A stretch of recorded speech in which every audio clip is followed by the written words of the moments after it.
Okay, let's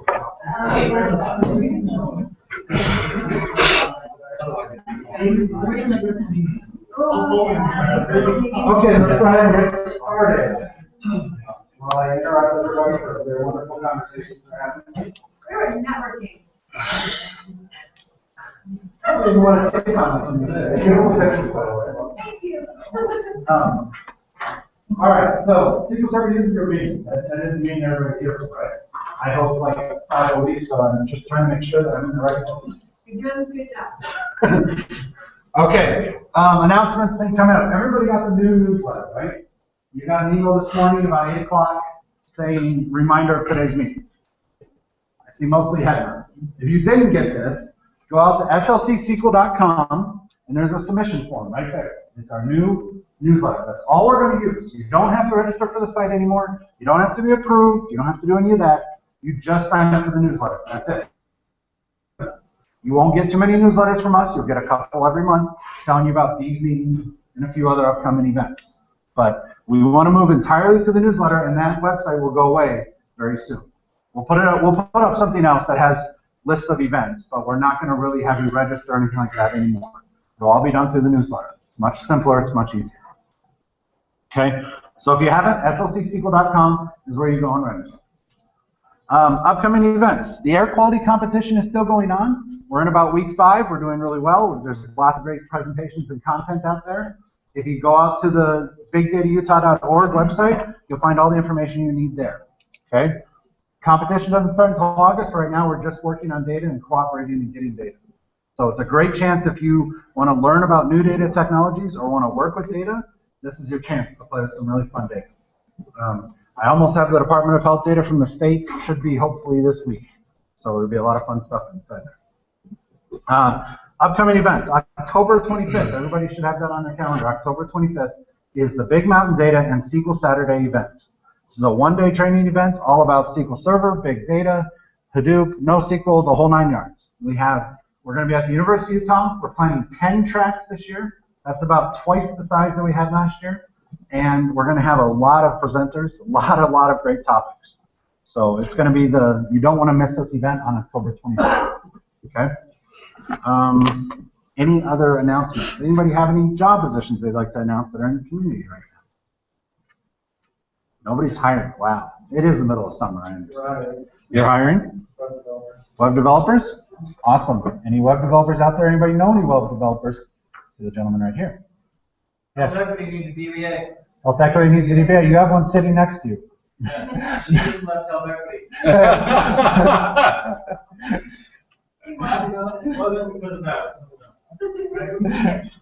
I know, I'm just picking on her. So yeah, positions open. You can always let us know. We'll include those in the newsletter too as well. Please let us know. Like I said, we don't have much of a site to list them permanently, but we do put them in the newsletter. And you know, we like to tell the community about what's going on out there in the job market. Oh, I don't know if people knew Toby. Oh, yes, Toby. Did everybody see the message about Toby? Unfortunately, Toby Pittman, he was a member of our community, spoke to us last year a couple times, passed away just recently. Lou Gehrig's disease very quickly. So if you knew any of his family, if you knew him, we'll let you know. Okay.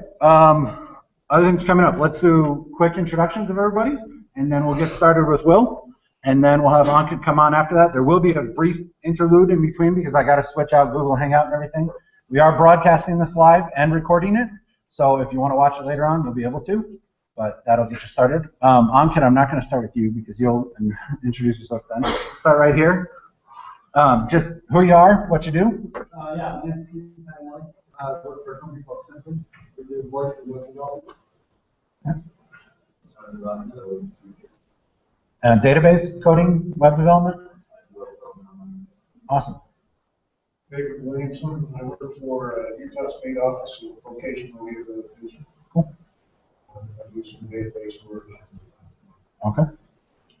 I'm Wayne Nickel. I work for overstock.com. Okay. Scott? Scott Efron, there's no data. I think nowhere. Okay.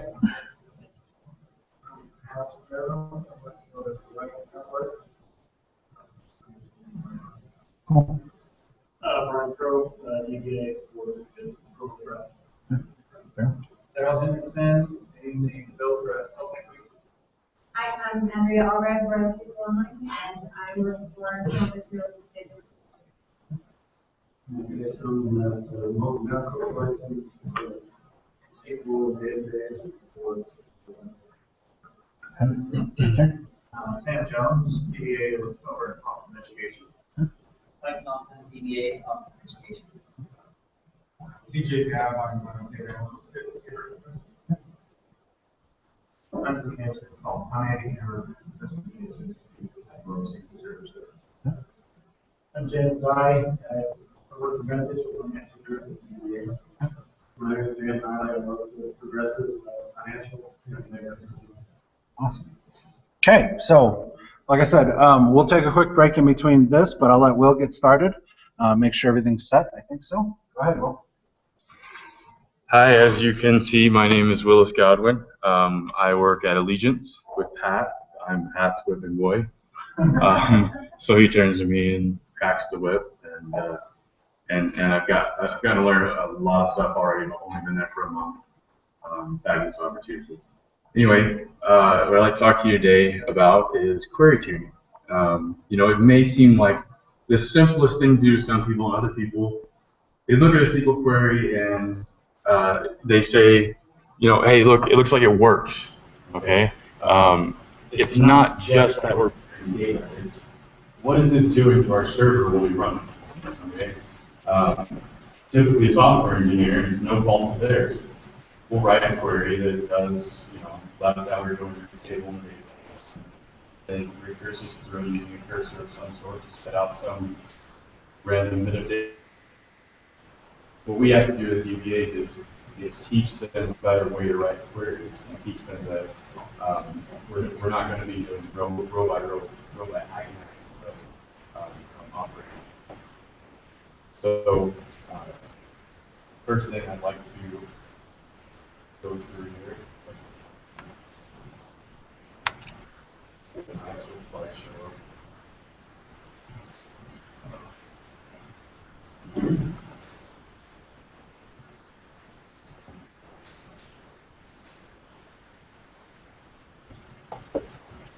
Do some good to that.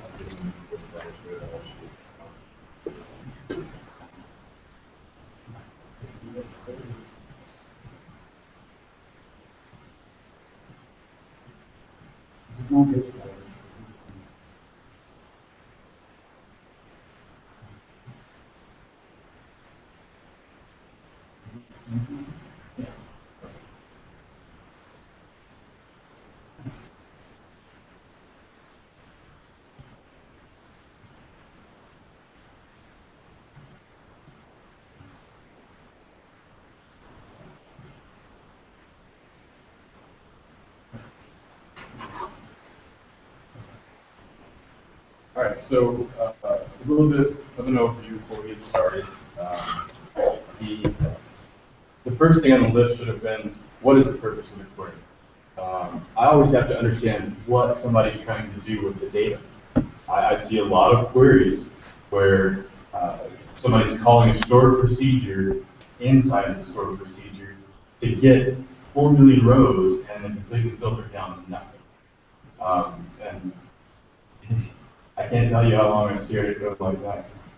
I can't believe that this is happening. And at the same time, if you don't understand what they're trying to do, then you can make assumptions about what needs to be fixed, but maybe they're doing something right. Okay?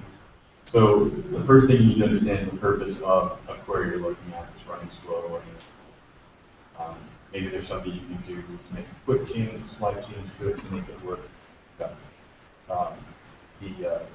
The other thing on the list is eyeball types. There's some things that I like to look at right off the bat.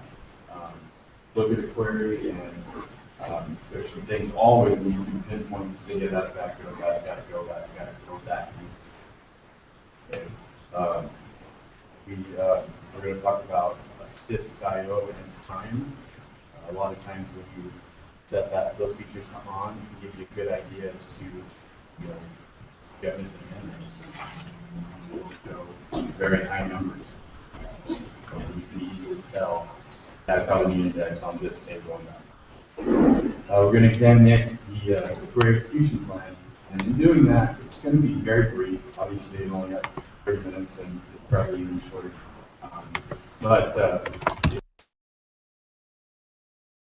What I would do, when I'm sitting at my desk, see the steps that I follow, I look at the execution plan for something as quick as saying, okay, what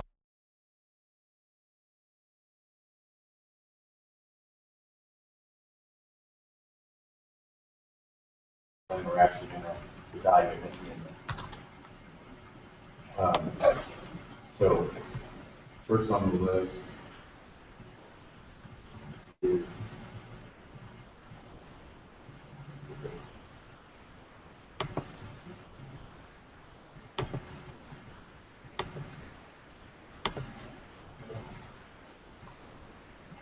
I know you guys don't like to start with for me or start around the block. So we have file on the screen is let's put it out. Okay, so again, what is the query purpose? I looked at a query for 2 days. Just jumped right in. First week on the job, I'm going to impress. I'm pretty sure it was a setup. That won't own up to it, but I'm pretty sure it was a setup. So we had one query that was probably going through 2-3 million records, and that part of the query was fine. But it was actually calling out to another stored procedure to get another 3 to 4 million records, and then it was inner joining on that, and then left joining on the same data that just got.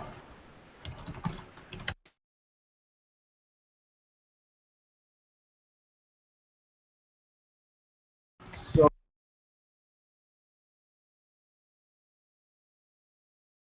when they started making changes and didn't think about what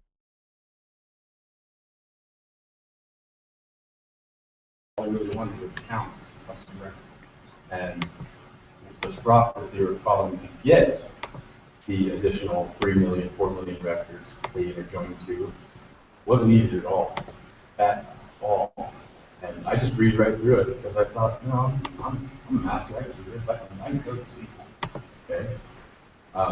Yeah, 2 days wasted because I didn't ask the question. I made an assumption I should not have. Okay. So that's the first thing I would say when you look at a query and go, is it efficient? Well, you don't know if it's efficient or not. You don't know what it's supposed to be doing until you talk to a product guy or if it's doing what it's supposed to do. Next.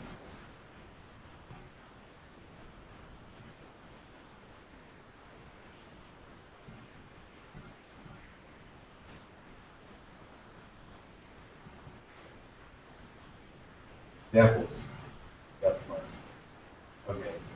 So I have this example right up here of that exact query.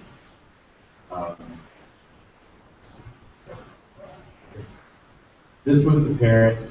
You're not up there. You're not up there.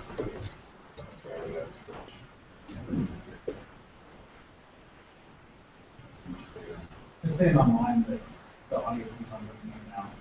It's my fault when you walk away. The good news is that the recorded audio tends to be based on bandwidth, and the bandwidth is a little slow, but the recorded audio should be okay. Yeah, that wouldn't hurt. Yeah, if you go playing WoW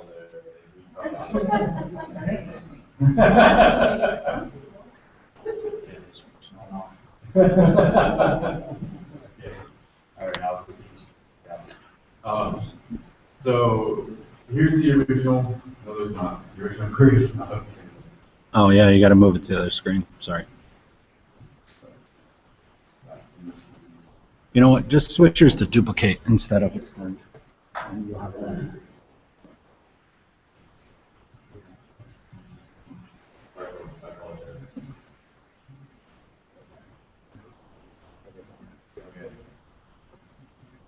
I'm still saying that. Okay. All right.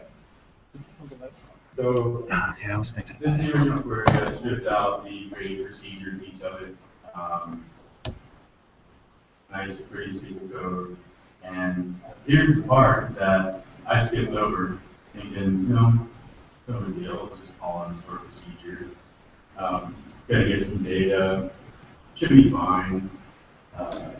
After I looked at the execution plan, I realized, hey, these things probably return to new records. But it wouldn't be so bad if it was returning so many records if it would have been done in line. The problem with doing it this way is it doesn't defer the execution. You have to get those 4 new records right now and then join it. And that's not what we want to use SQL for. We want to take an entire query of millions of records and filter them down to something that's needed. If I got 4,000 records just to join that, that's not enough. I just built my server.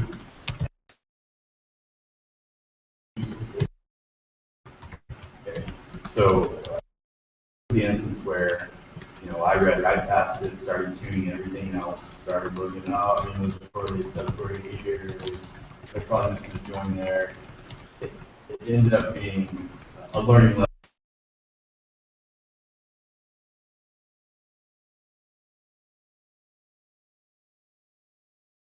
That seems like the most important thing to me.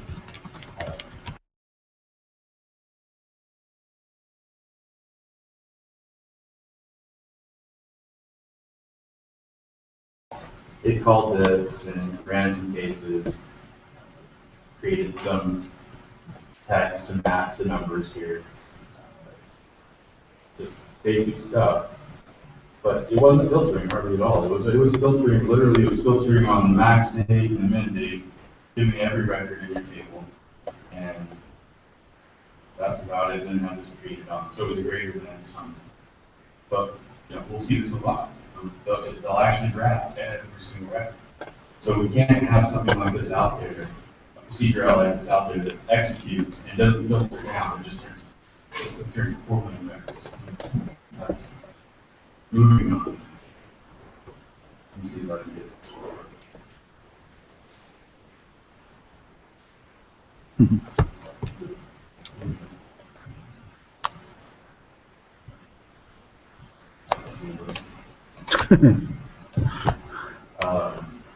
So next on the list, so the eyeball test to me would be the very first thing I do. If I can't find a product guy or an engineer that knows something about the SQL, I'll look at the code, just straight eyeball it, and think, okay, what do I see here that is a known performance issue, or known inefficiency? So I'd look for correlated subqueries, basically in the where clause, where we're making another select and using the parent table to filter the sub select in the where clause. That means that we're doing row by and row operations here. We're filtering for every parent record, we're going through every record in the child subquery. So we're putting a heavy load on SQL Server, we're going through way too many records. It's something you want to do. Anytime I see correlated subquery, anything looks like it, I'll always try to turn it into a join one way or left in or otherwise, however you want to do it.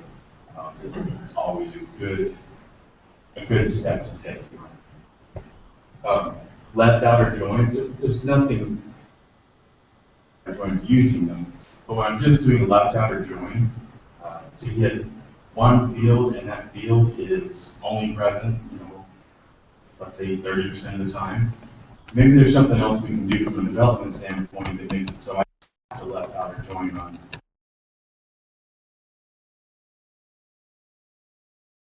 We removed the left outer join and went straight with an inner join because this one had to have everything present that was in the other.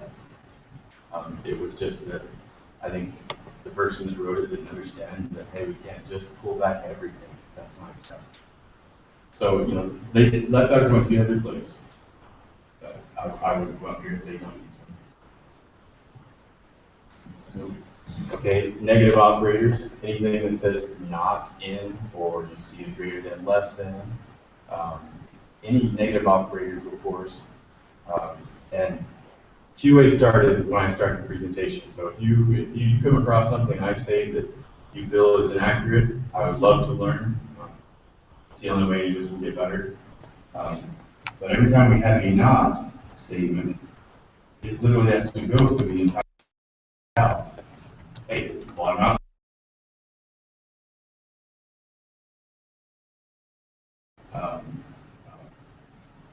Body line with that said that DBAs are positive people, so you really want to pinpoint negative operators and try to get them out of the code you can. The way that I've done it in the past, I use a left join, and I usually say where the join table, any column in the table that would typically be there is not. And that's a good way to get around using negative operators. Other recursive operations, while loops, cursors, unnecessary usage of CTEs. Some people will go straight to the CTE because they've been an engineer before and they know they can iterate over records that way. SQL Server doesn't have to have an iterator, it does iteration. I join two tables, when it does the join, it iterates over both tables, depending on what type of join it decides to use in the optimizer. It'll do recursion.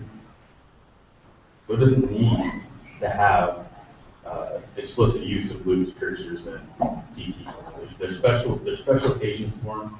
If you're using them a whole lot, I feel like you're understanding set-based operations. So or operators, I think of or operators the same way as things in negative. Of course, the table scan. I've either got this or that, so now I've got to look through the entire table to see, hey, am I this or that? Okay, it's true, let's return that record. Now the next one, this or that. Okay. So it forces a good bit of table scanning. So if you can find a way to grab ors, it'll make your queries better. And then the one that we just saw, I can put switching screens by accident, twist your finger. Calls to stored procedures that are what I'm calling outside of the current scope. And it's not the stored procedures outside the scope, because we're in SQL Server, everything's kind of in scope.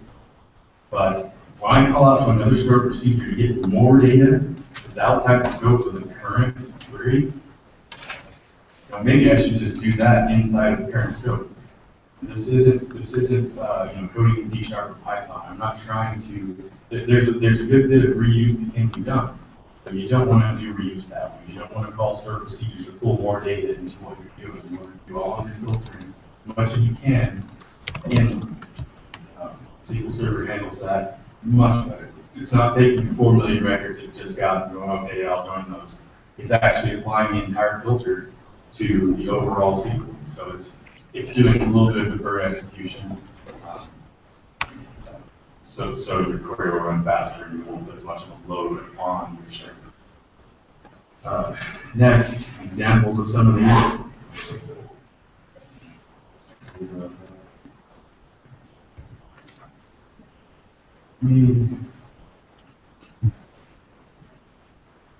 Okay, so we can see this.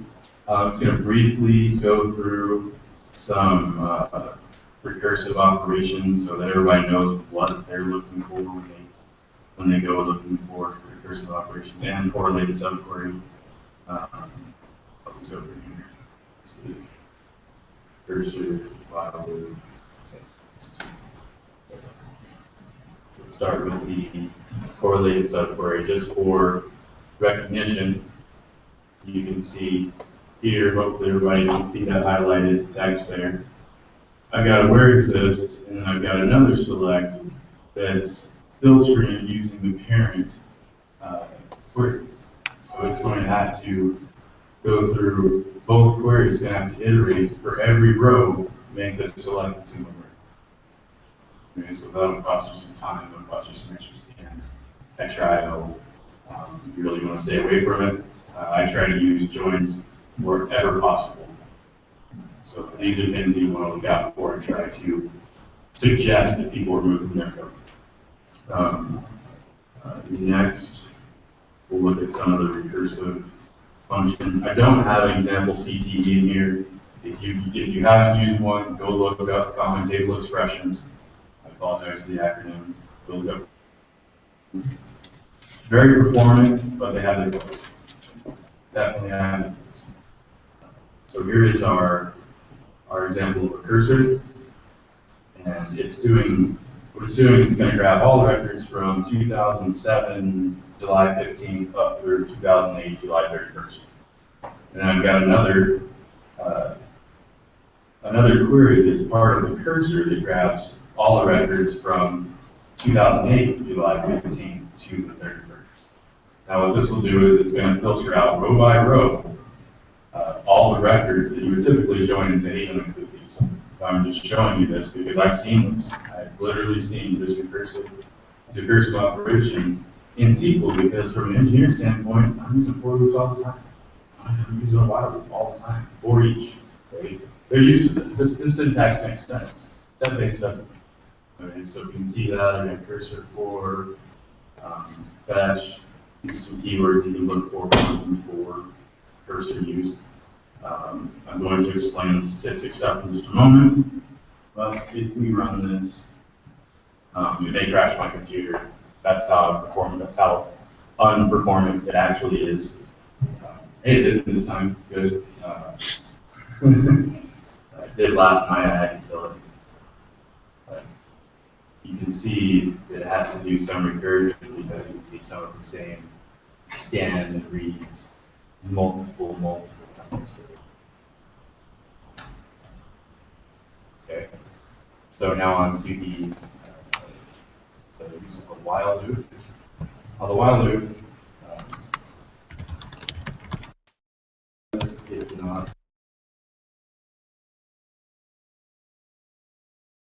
Because it's not blocked,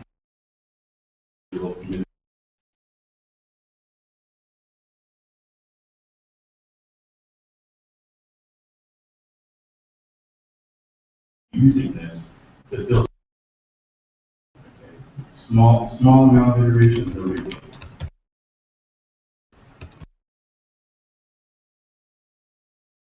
Same operation that the cursor was. And it's going to take a few minutes to execute. 2 seconds, so 5 seconds to execute. No big deal there. You can see by the messages listed here that you will get from the other thing I want to tell you. Then we have the set-based operation. It does the same exact thing. I wrote it this way just for preference. I could have joined directly to it, but I didn't. I created a sub-select here and left joined onto it. Here. It's doing the same thing, same operation. But your engineers, your software engineers, are not going to see it. Okay, they're going to see, oh, there's levels of data. That's all. They don't know it's going to do some recursive operations. Okay. So now, if we go back to the presentation, I can explain what those numbers mean. I'm sure a lot of you know what those numbers mean. The messages there.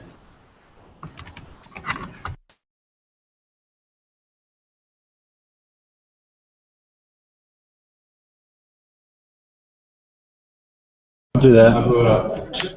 I apologize. I'm going to go hide in the next room. Well, I worry more about your box being crashed, so make sure you go to the PowerPoint one. Oh, you got to bring PowerPoint up. That's the problem. Hit cancel.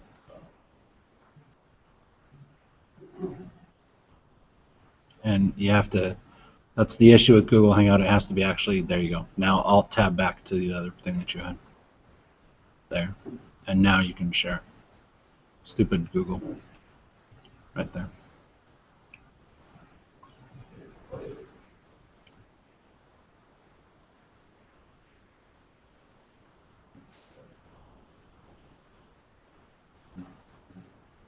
Okay, so statistics.io and time. This other than the eyeball test is my next go-to. I'll set statistics.io to on, and you just comma time right after IO, and you'll have set statistics.io comma time on. And what that does is it prints out little messages exactly what I'm talking about. But you can see for every table that's used in the query, why is it not showing?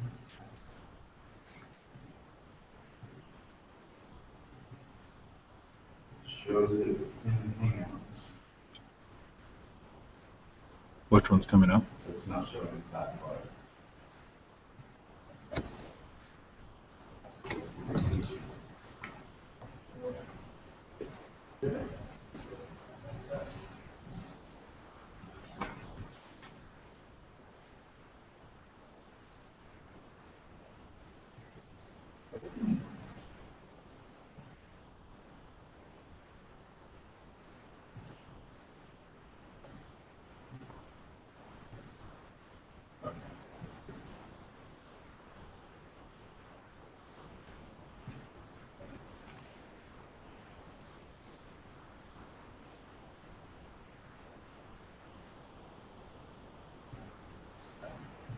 Okay, so now you know what I'm talking about. Is you can throw a book at me or something next time. I apologize to get used to this here. But you'll see scans. That's every time it hits something where it has to do a scan. It's not talking about table scan. It's talking about hitting an index and scanning you'll get the data.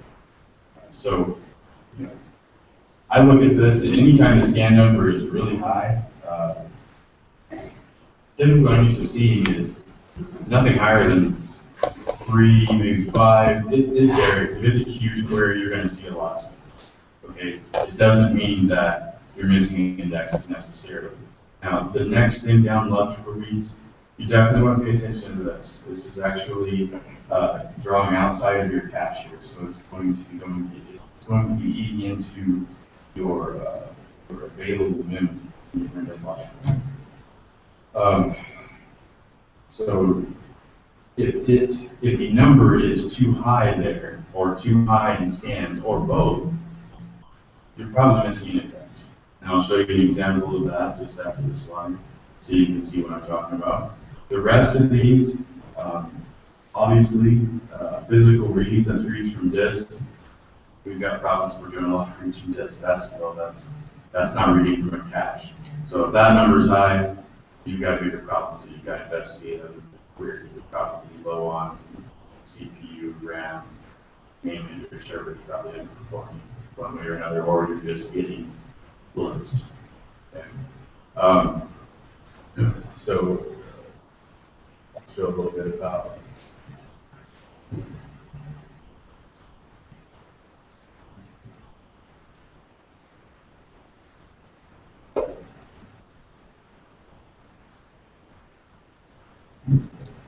statistics time on, like I was talking about. It shows you the execution parts and compile times on the CPU. And I will show you what that looks like, but that'll give you an idea as to, hey, how long does it actually take when it goes to the CPU? That's an important thing to know. If your whole server's slow and I run this, I would expect it to take a long time. If your server's running great and this still returns a really, really large time, you need to look at this query. There's something going on. There's something you can do, some filter you can do, or here's what it is, and you've got to look at it. Okay.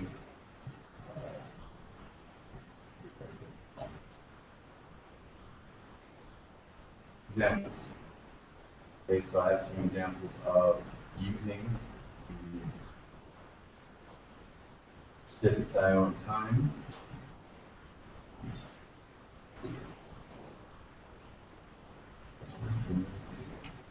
So here, I need to set the screen.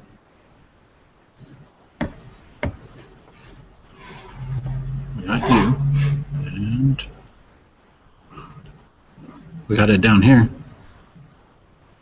That's what you're sharing. So I'm sharing the screen. But why don't you? Share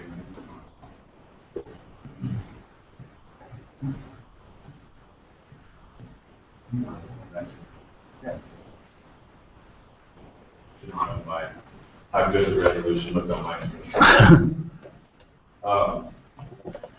So, as you can see in the top here, I've got set statistics, IO, time on XML is a little older, but that will give you the execution plan. in your select, you'll actually see another select. I'll comment that so you can see it.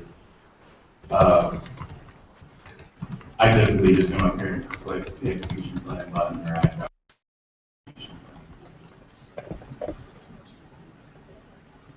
Plus, you don't have to turn it off afterwards. This gets annoying if it's turned off because you get the execution plan of every single query. Instead of the end. Anyway, so if you run this, we'll look here and we'll see, oh, okay, so CPU time, 16 milliseconds, lapse time total, 17. Okay, I'm all right with that, I guess. Then I look at my scan counts. Everybody see that? No?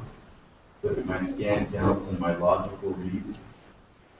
Nothing too alarming. I mean, it's a 9. We're looking at a scan count of 9 for not a whole lot of records, so there's probably something going on there, probably missing an index.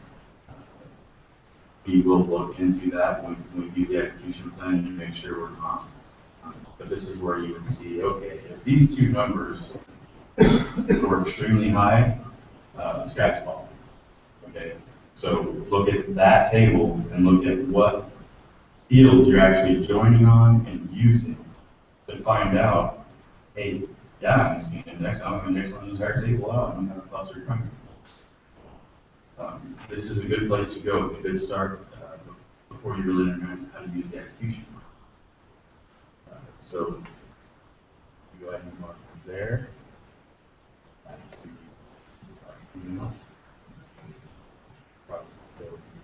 Slideshow presentation. No, it's there. Go to the other one. So yeah. Okay, past examples here. Okay, query execution plan. So this should be the most important thing I talk about, but it's going to get squished way down probably. This shows us how SQL Server is executing the query. The optimizer is a black box. We can't tell it what to do. We can't see what it has done. Okay. So by looking at the execution plan, you can say, oh yeah, it did a merge join here. I really wanted to do a hash join. You can find out what it's doing by showing the execution plan. You can see if there's any full table scans. If you see a full table scan and it's anything larger than 100 records, we need to add an index. That's your first key there. I've got to add an index to this. Okay.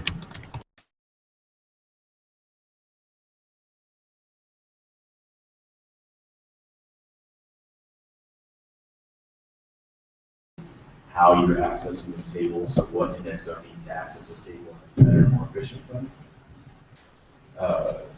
Are there any large arrows? Talked about that earlier. I saw 4 million going this way and 3 million going the other way, and I was like, wow, that's a lot of data. And it's 0 at the end, so that'll help you say, yes, something's not right here. Again, what indexes are we using? I'll show you what those look like in the execution plan. And I have a few tools you can use. Again, I said you can do something like set show plan all to on. You can use SQL Server Management Studio's Break Plan Viewer, or you can use SQL Sentry. SQL Sentry is a very nice tool. I'll show you one instance of how that works. So next slide, let's get some examples in here. This is what you're probably wanting to see.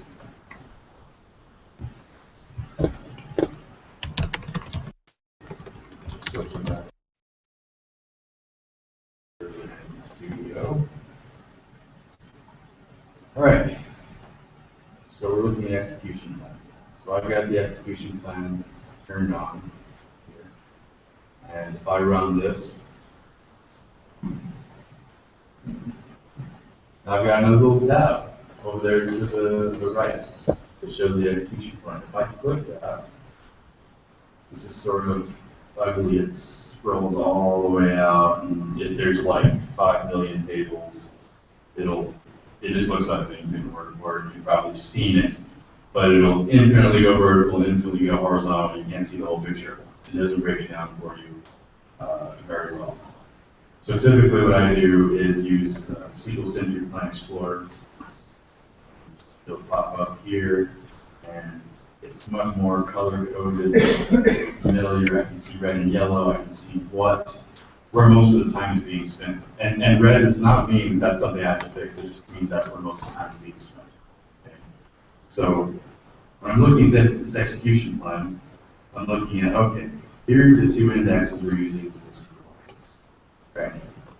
That's And not getting shared. Will you go back to your Google Hangout and share it? Oh. Yeah.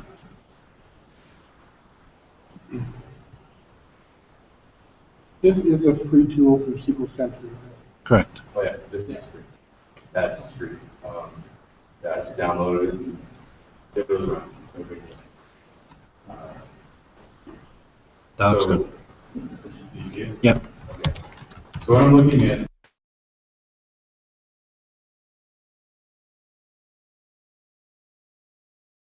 EX, sales order, header, sales, something. I can see the rest of this here. Calculated by resolution. But up here.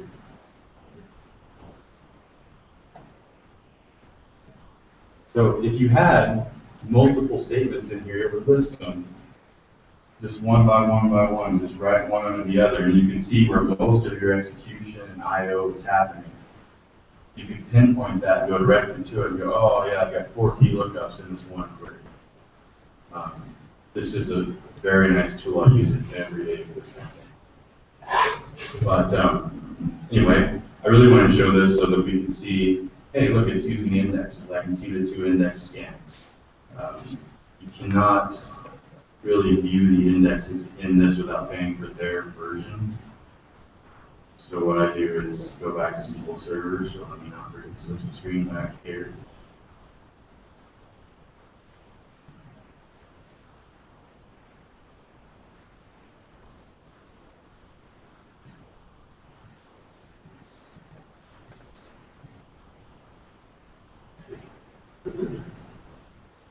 Alright, so we have SQL Server Management Studio back up.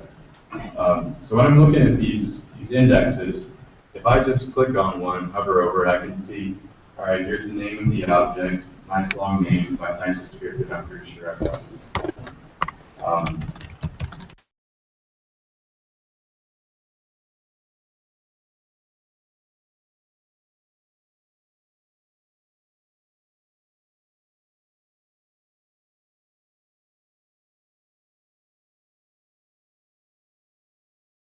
That. Try an output, and what your other index, what should be your cover index is output.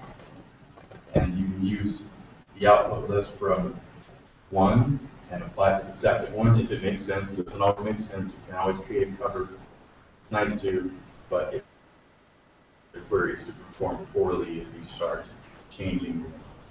So you may want to create a new one if necessary, create a new index with the key lookup and the other columns.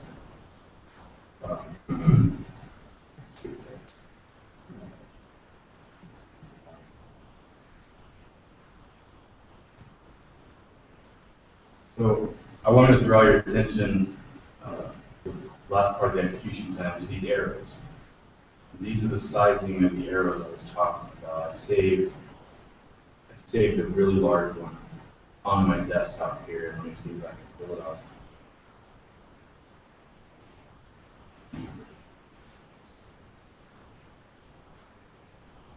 Large arrows.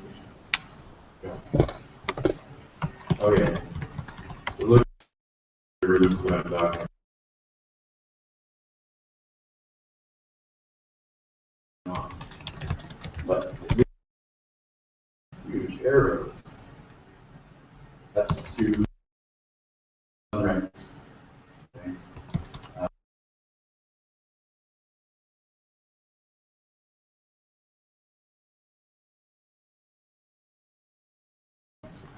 So you can see that in the execution plan there. And you can see the tiny arrows where it's not pulling much data. And in a perfect world, we can have lots of tiny arrows doing exactly what they're meant to be doing, but we all know that code gets reused, and sometimes gets reused poorly, so we've got to look out for that. Anyway,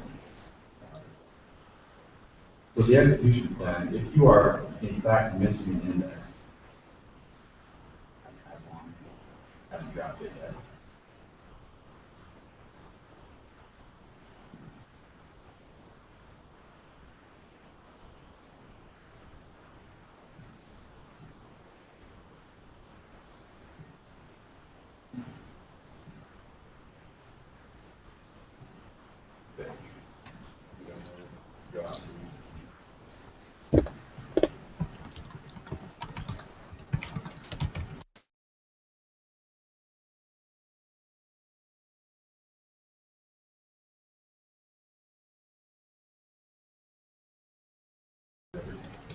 Okay, so the message is 301 and 607. This is going to be a small difference. Let's see, or not at all because I haven't recompiled it. Anyway, what I was looking at last time is just a nice little example to show you what adding an index can do to help your statistics. So you see, hey, yeah, what I had was on just sales order ID and these included products.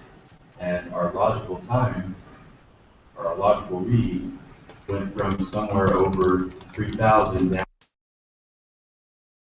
to 7. So we greatly reduced. The scan counts and how changed. Reads went way down. So there's always a way you can strain it in that to tune it. This would be one of those times where I did just find a reason to add an index here. Yeah, these are the tools that I use daily to tune queries. I'd say, if I had to rank them from top to bottom, the first thing would be the eyeball test. That the eyeball test tells all. If you know SQL, you look at the eyeball. Okay. The next thing for me would be statistics.io because I can quickly see without looking at an execution plan. I've got all this going on. I definitely indexes on these 4 tables.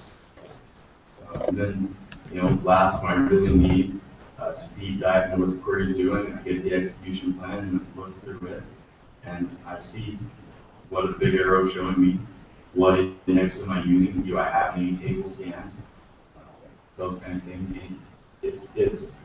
It's when you follow the steps correctly, it's really easy to tune a query.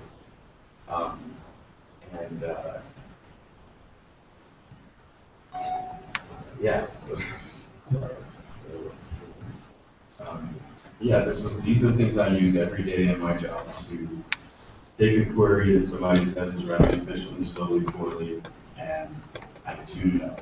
It has worked for me.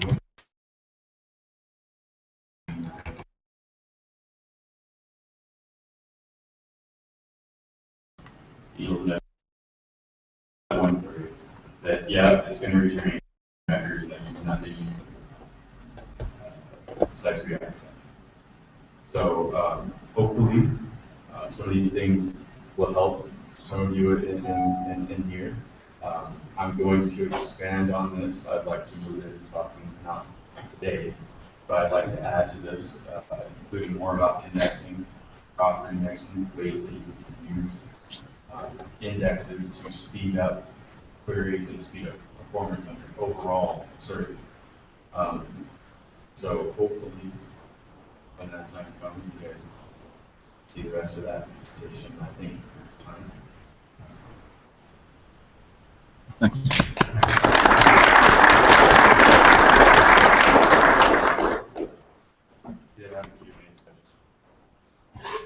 He'll be around for questions.